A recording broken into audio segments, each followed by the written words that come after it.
Sometimes a code 3 is the best thing to ever happen. I woke up one morning, I had no job.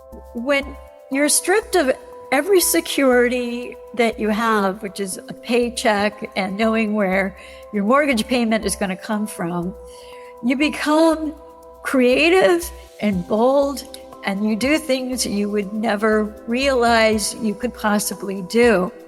Just because you're afraid is not a reason to stop. Do not let fear get in your way. Do it anyway. Hello, everyone. It's AJ. Welcome back to another episode of Code 3 Life Reinvented. Really looking forward to our conversation today. We've got a guest with a heck of a story. I'm excited to hear it. We've exchanged some messages on it, and I'm really looking forward to hearing this live in person along with you all. Thank you again for taking time out of your busy days to listen to this episode and to hear the messages that come through. I really am grateful for it. So let me bring in today's guest, Merry Korn. Welcome to Code 3 Life Reinvented podcast. Hi, nice to meet you, Adrian. We were talking before we started recording the show about Code 3 moments and what do they mean. And yes, this podcast is called Code 3 Life Reinvented, and that is an homage to and paying respects to what happened to me with my second heart attack when the paramedic in the cabin of the ambulance called in the Code 3 on his radio, which means this is a life-threatening situation, and ER room, prepare yourselves because the ambulance coming in hot. And I certainly hope that people don't have to go through that level of a Code 3 moment to have an awakening that will trigger a pivot and a reinvention of their lives. So with that in mind, and that context in mind, Mary, let me ask you, what was your Code 3 moment? My Code 3 moment was being a single mother with two kids, getting ready to go to college, and being fired from a job that I'd only been in for 2 months. And my world came to a crashing halt. I read this book by Elizabeth Lesser. She talks about a book like the eggs being cracked open. And I've written a book called Fired to Inspired. And I refer to that moment as below ground zero, where everything you thought you could count on, you wake up one morning. I woke up one morning. I had no job. I had minimal money. And I was at a complete standstill loss, terrified. I was an oh my God. I'd like to say it was an oh my God moment, but it lasted more than a year. There are probably a lot of people who listened to this episode who can relate to what you're saying in some capacity. You're a single mother. You've got multiple children going to college at the same time. Did I hear that right? 2 children getting ready to go to college, not knowing if I was going to be able to pay for my cable, my electricity, my taxes. Just complete, utter loss, ground zero. I can't imagine what that must have been like. And you've lost your income, your sole source of income. It sounds like incredible. What'd you do? You're in that situation. It can be dark and scary and terrifying. Like, how did you work your way through that? What did it lead you to? Just found that even at times when I'm not sure there is a concept of God or a big divine force, that it was really helpful to believe, to protect, even if there was any doubt, to just say to myself, there is a divine force and this is happening for a reason. So praying you can do all the time. It's free. And it gave some sense of relief. But the next thing I did is I got on the phone the very next day and I called everyone I knew to have conversations about, I'm looking, this is what's going on in my life.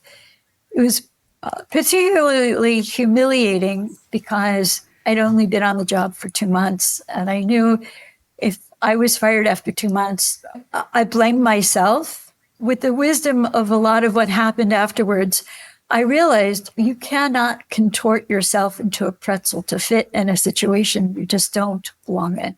But in answer to your question, what did I do? I got on the phone and I called everyone. I had lunch with people.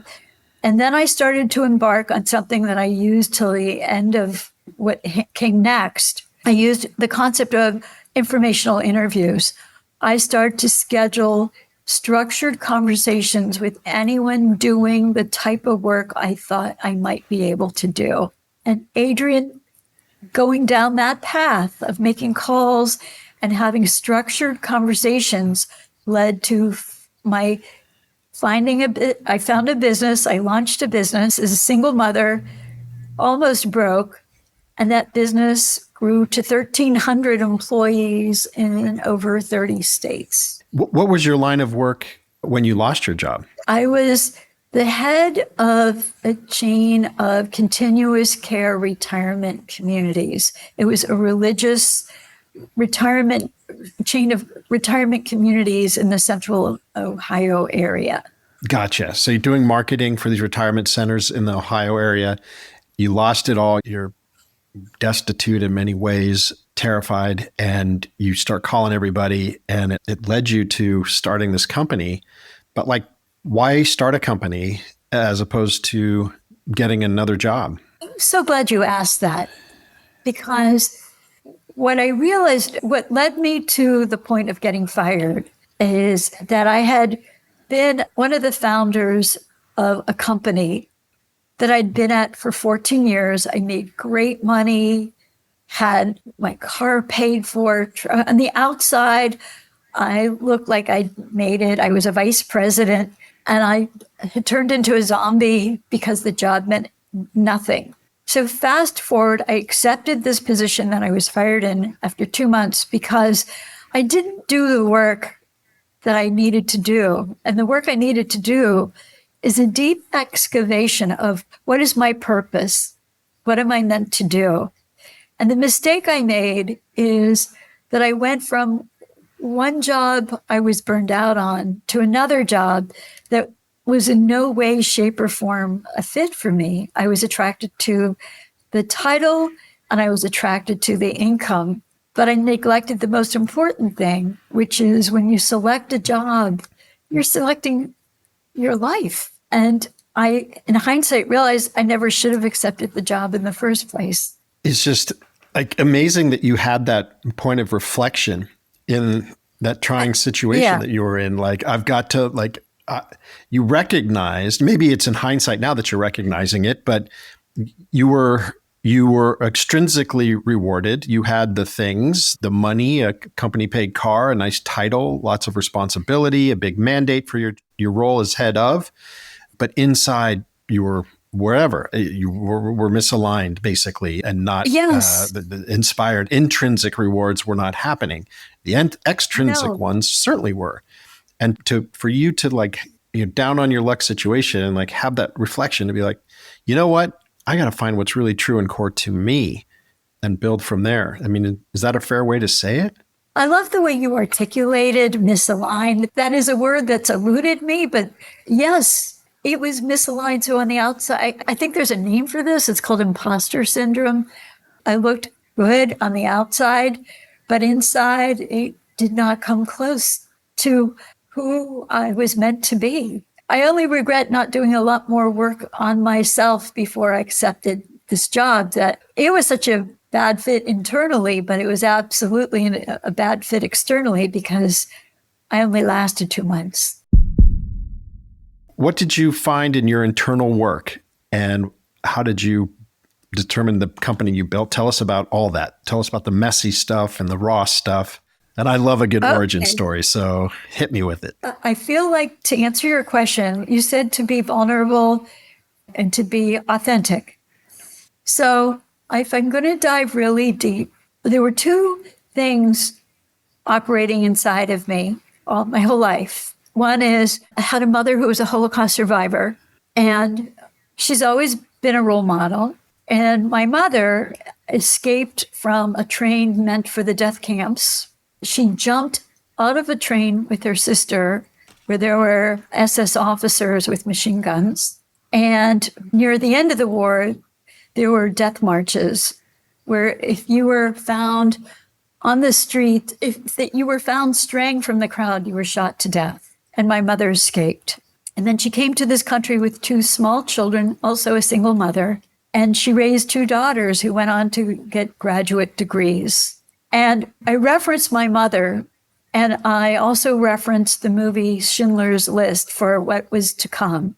So the movie is about this man who built a business that the only purpose of that business was to save lives, Jewish lives. And here I am, a single mother, just like my mother. I have no job, and I wanted another job because I was desperate and scared. But as much as I looked, one was not forthcoming. So I knew I couldn't wait for a job. I didn't want to take my kids out of high school. And I channeled the courage of my mother, who, in one escape, she was cornered by a farmer who was a Nazi sympathizer. And he said, I could kill you now, or I could let you go. And she had the courage to plead for her life, and she lived. But the point that I'm making is, here I am, ground zero of my life, no form of income, couldn't find a job, 2 children. What I was meant to do started to unfold. What happened was, I mentioned that the day after I got fired, I got on the phone and started meeting people and making calls. And I started making cold calls to the CEOs of medical associations. And I had one conversation with the CEO of a medical association who said, I do not have money to hire you, but if you raise money, you could keep a percentage of the money you raise for sponsorships for our association. And Adrian, for the life of me, I couldn't get anyone to work on commission who would stay in the job. And a man who I was dating, who has since become my husband, said, you should hire this woman who's a quadriplegic.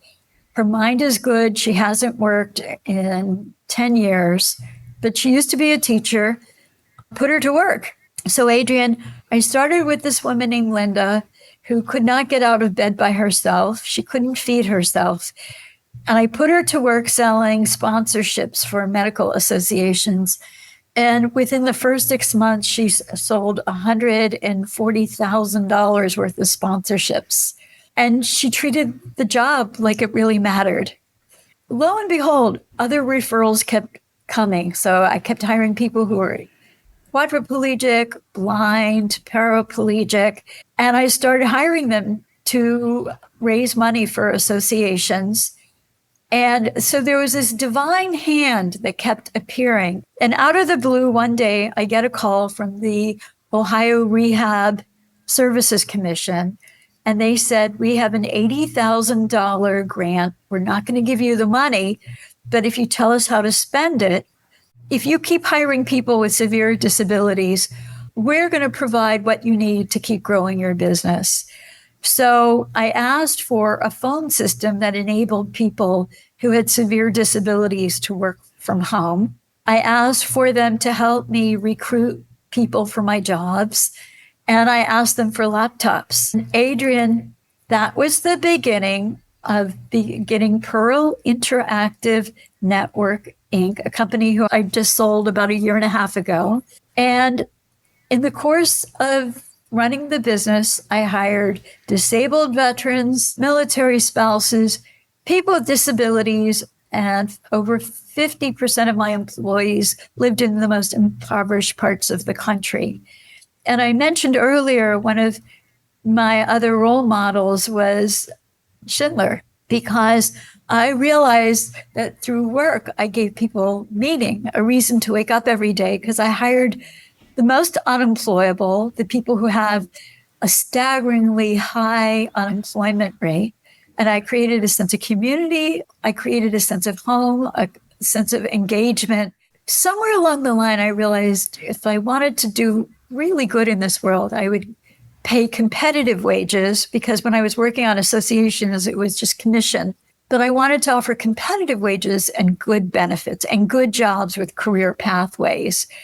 So I started to realize that from a business perspective, if I focused on government contracts, can be very large and very long term. And when you're stripped of every security that you have, which is a paycheck and knowing where your mortgage payment is going to come from, you become creative and bold, and you do things you would never realize you could possibly do.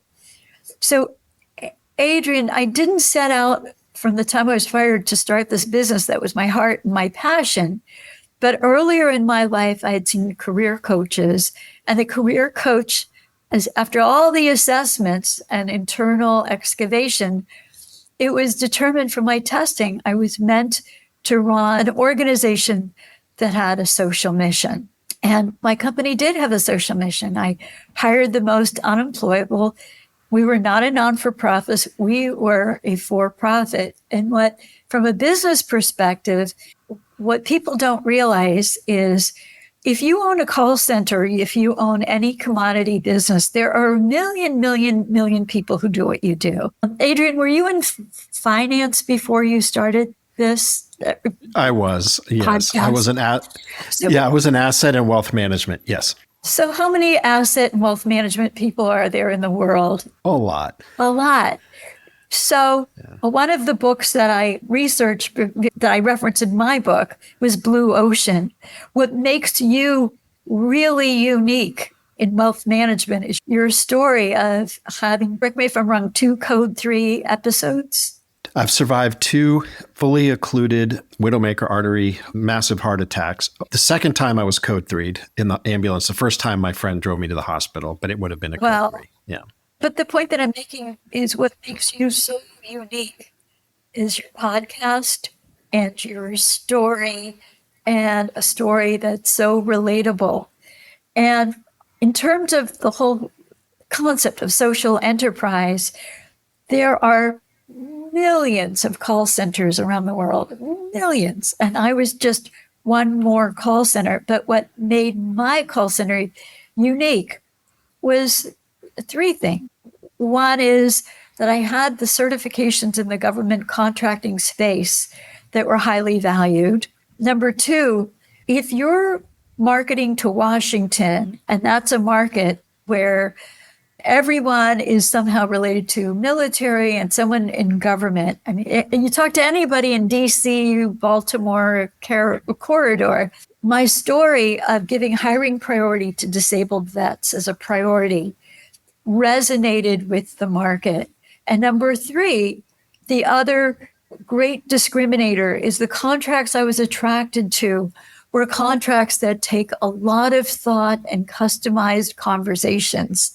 It was a tremendous success, but the beauty of it was it combined my 2 heart passions, which is I love business, I love commerce, and I love figuring out how do you combine making money with something that leaves a profound effect on the people you hire. I'm so moved by what you went and accomplished, that who you lifted up in the course of you finding your new path in life and being cause focused, heart forward, however you want to say it, and employing people that are underemployed and may not have a lot of hope or support or a community, yes, a place of a reason to get out of bed or whatever, however you want to say yes, it. And you gave that to them, and your reference to Oscar Schindler, it's just, oh man, it's quite something. And I'm a bit of a loss for words, if I'm being honest. Well, if you don't mind me asking you this, Mary, how old were you when you started the business?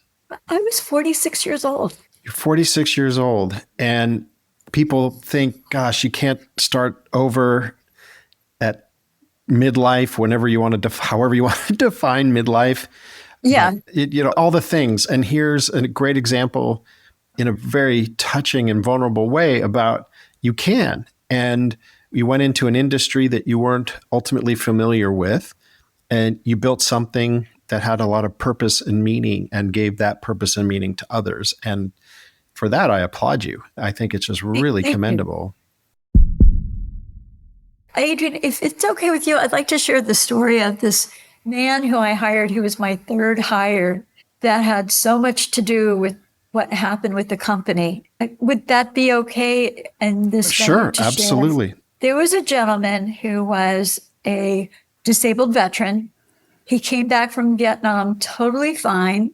He lived in Cleveland. He came back from Vietnam totally fine. He was a former plant manager.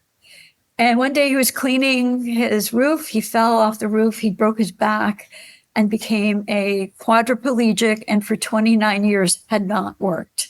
My stepson, the man who I was dating's son, said, "You should hire this man because he would love to work for you." Adrian, I was so new and so uncertain of anything I was doing. I immediately drove from Columbus to his house. I met him, and I was just blown away by how excited he was to work. So we worked with a rehab engineer that configured a wheelchair with microphones that enabled him to work off of software to make outbound calls looking for insurance agents. And I just did what came next, because when you're so lost and you're at ground zero, you just take every thread and you pull it. So I hire him, and I still don't know what I'm doing. I'm still terrified. I was probably in a state of terror the first year I was building the business. And the day after Christmas, I get an 8-page handwritten letter from his wife. And she said, "You do not know how you have affected our family, because for the first time in 29 years, we come home from work and Tom tells us about his day." Adrian, this is the kind of job where he's making outbound calls, asking people if they want to up their insurance. And the majority of them hang up on him. But he was so excited to work that he had a rehab engineer build a hospital table over his bed. So the days he was too weak, he didn't miss work. And I remember reading that letter the day after Christmas, and I said to my husband, I could do this for thousands of veterans. I could do this for thousands of people. And his reaction, if you knew him, wouldn't surprise you. His reaction was, "Oh, you're just being emotional." But Adrian, I meant it. Right then and there, knew I found my calling. Some people are lucky, they know what they're supposed to do their whole lives. I didn't. But when I got that letter from his wife, I knew. And he has since passed, but he set the direction of everything that happened afterwards. I'll bet. Yeah, you could frame that and put it in your office as inspiration every day. When you were doing this and your business was starting to move, how did you start thinking about how you would define success or fulfillment? I'm assuming when you were with the retirement company in Ohio, success had a different meaning to you, would be my guess.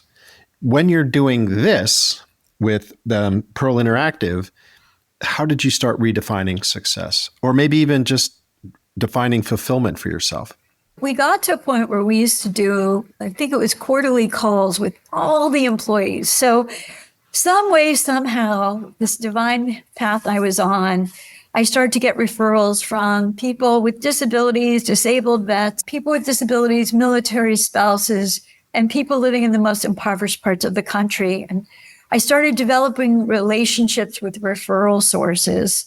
The day that I was on a call with over 30 or 40 people from 30 different states, and I would go around the room and say, "Just tell us a little bit about yourself." And I think the average amount of time people that we hired had been not working was about 7 years. Adrian, to me, that was success. Another great success is I had this incredible team, and I don't know how much of it was me and how much of it was this divine hand, but I had this right arm woman who was the opposite of me, because I'm not a left brain person. She was completely left brain. She worked with a team of engineers from India to configure software that enabled paraplegic and blind people to work from home. When she cracked the code of creating this phone system that enabled the most unemployable people to work, that was like another milestone for success. So, Adrian, your question has multiple layers, because there were all these milestones, like the first government contract with over 300 employees. That was success. And eventually, we started out as a virtual company.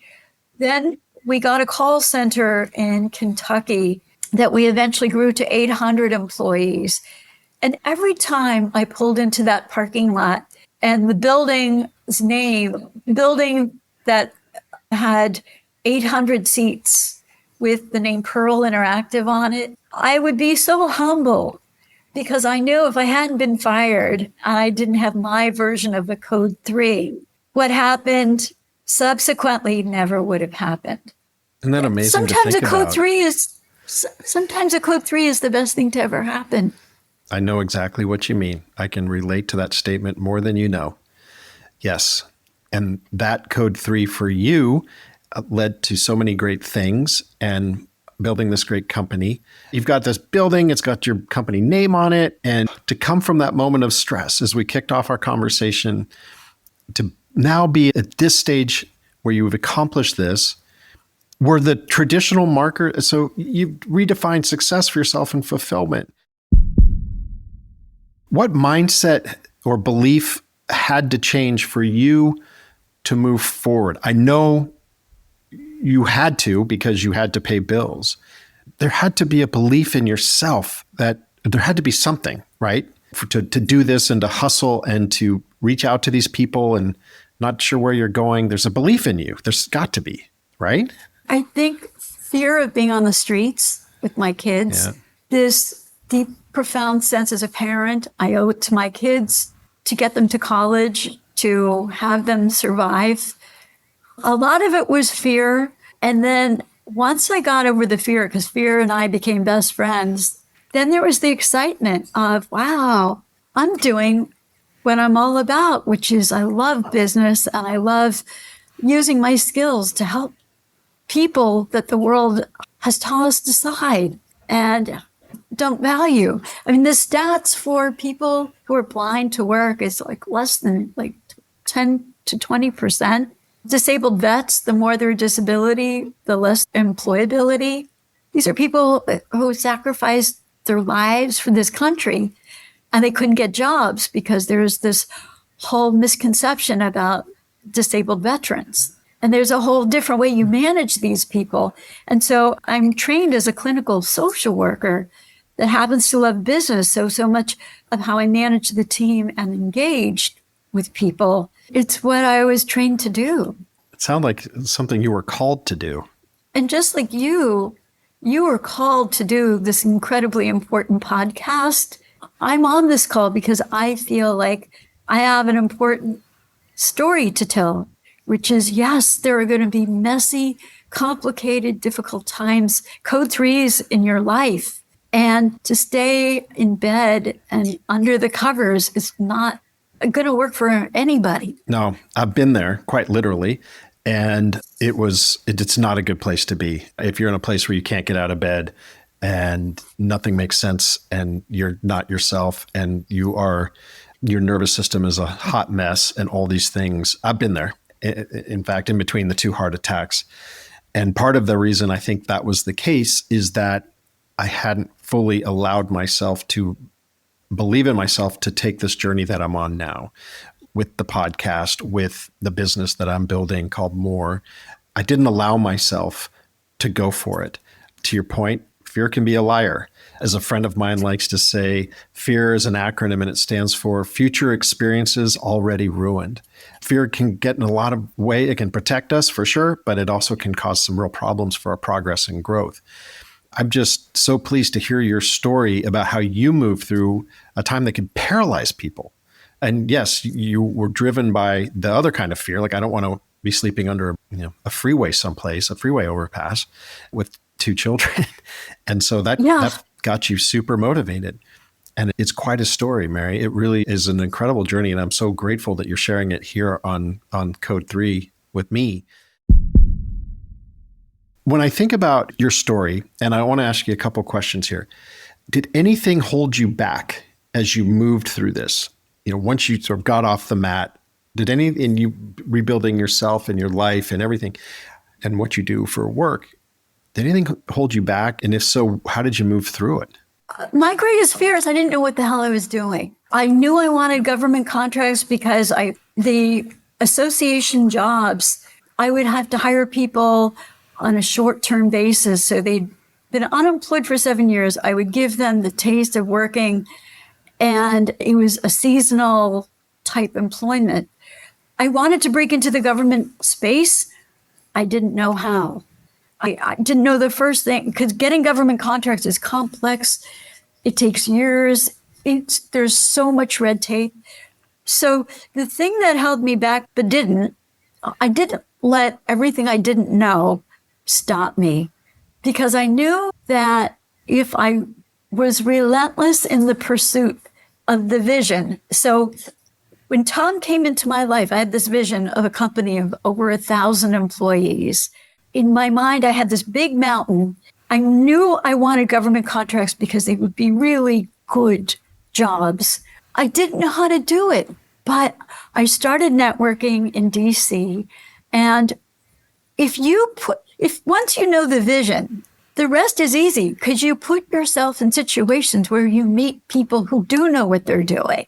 So, Adrian, in answer to your question, the thing that held me back is I didn't know what the hell I was doing the vast majority of time. And so I surrounded myself by people who were much better at everything than I was. I just had the vision. Yeah. You surround yourself with smart people who are better at you at these things and let them go, and you provide them the guidance and direction and set expectations. But yeah, I get it. That is so great. So that helped move you through moments of crises, when you have a crisis of faith in yourself and like, what am I doing? And then the imposter syndrome really kicks in. I'm not capable to run this organization. Like, what am I doing here? With all my fears, all my insecurities, it never dawned on me to stop. Just because, for your listeners, please remember this if you get anything else out of this.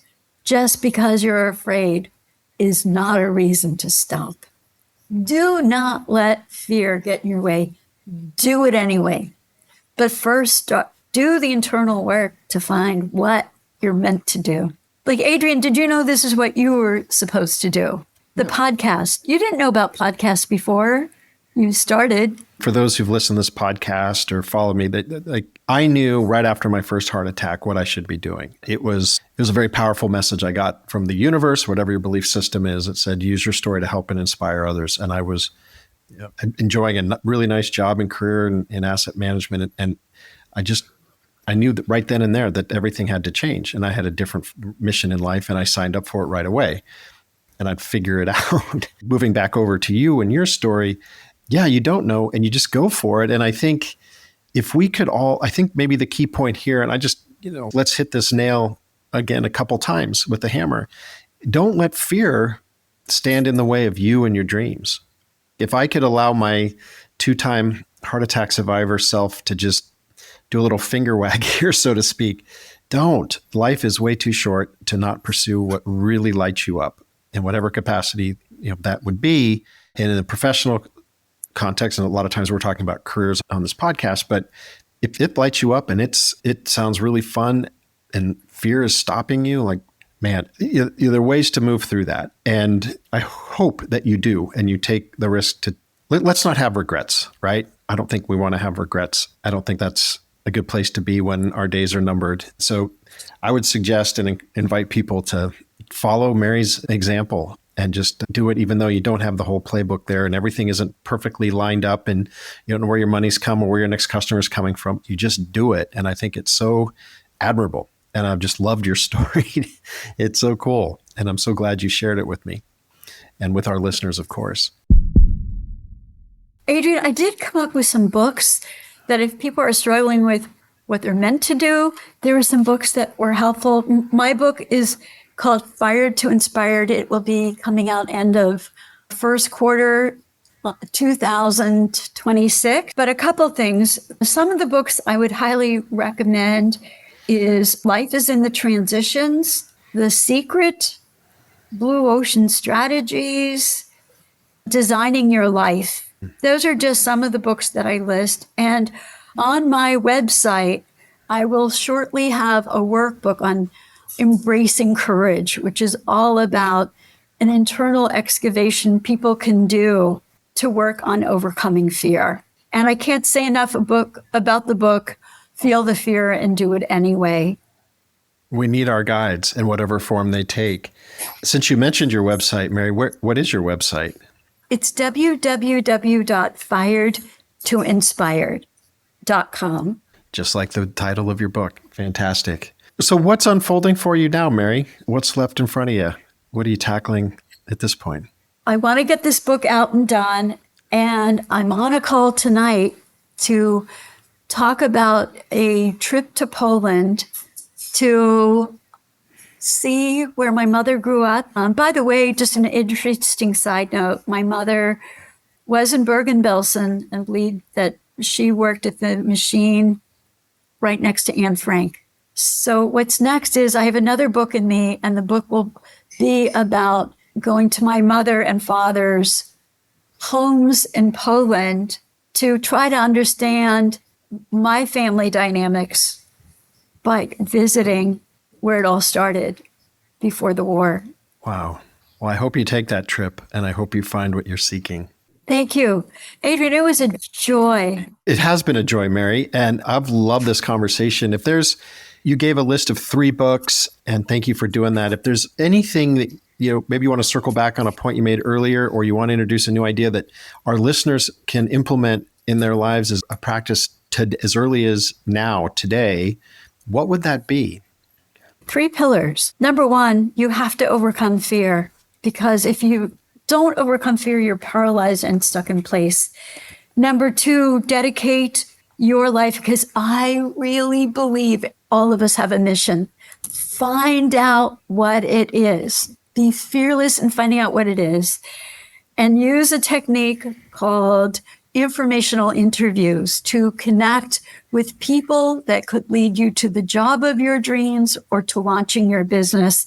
And on all of these 3 pillars will be workbooks that will be downloadable on my website. And the whole topic of the 3 pillars will be in my book. That be fearless, find out to the core of your being what you are meant to do. Look at the threads of Adrian, if you hadn't had your code 3s, you wouldn't be here today.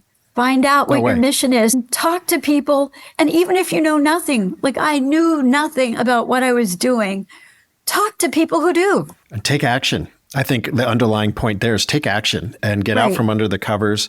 Action begets more action, and action creates clarity. And so I think what Mary's saying is so, so great. And I'd like to sort of bring our conversation home, Mary, and some key points that came up to me as we were talking was around being afraid is not a reason to stop. And I thought that was really super powerful. And I mean, it sort of in some levels is very obvious and intuitive, but I think we need to be reminded of that, certainly by people who've walked through that gate of fear. And when you select your job, you're sort of selecting your life. And I think that is true in many ways. Yes, we all have to have jobs. We have to provide for our families and all these things. And sometimes it's not the best and our favorite thing. But the more we understand what our true drivers are and what our authentic truth is, and what are our set of values that are non-negotiable, and then from there you can build out a path that will help you find what is truly aligned with who you are. And it's about alignment, not misalignment, which we talked about earlier in the show. I just had to bring them up again. I think they were so good. And I just think it's so amazingly commendable that you, without a plan and a Excel spreadsheet or a Google sheet with the pro forma financials laid out about what your future business would be, you just went for it and didn't know what you were doing, and you figured it out. And congratulations. I want to point out, if what Mary said in this conversation moved or inspired you, please check out our website, which is bemorealigned.com. And on there, you'll have access to our workbooks and ways to join more. It's really our destination to help accomplished professionals move from numb success to aligned living. You can reach me anytime, and I'd love to hear from you. The email address is hello@bemorealigned.com. This last line I'll say just is so in line with what Mary's whole message was. Remember, life doesn't wait for the perfect moment. It waits for the brave one. Oh, I like that. I think you embody that very well, Mary. Thanks so much for coming on the show. I'm AJ Jones. Let's keep growing, keep choosing you, and keep redefining what's possible.